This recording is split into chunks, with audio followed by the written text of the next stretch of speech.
लूका की इंजील मुकद्दस उसका 5वां बाब उसकी 5वीं आयत लिखा है, शमौन ने जवाब में कहा, उस्ताद हमने रात भर मेहनत की और कुछ हाथ ना आया, मगर तेरे कहने से जाल डालता हूँ।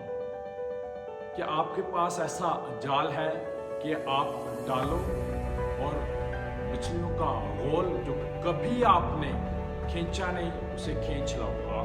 आपके पास ये जाल है, ये ईमान का जाल है, ये प्रस्तिश का जाल है, ये दुआओं का जाल है, ये खुदा के कलाम का जाल है।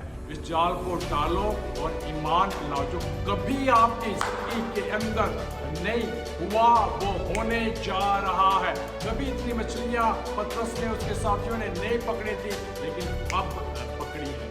ये जाल को बड़ा होने दो, ईमान के जाल को वसी होने दो और आप वो कुछ होते हुए देखोगे जो कभी नहीं हुआ। यीशु के नाम, आमीन।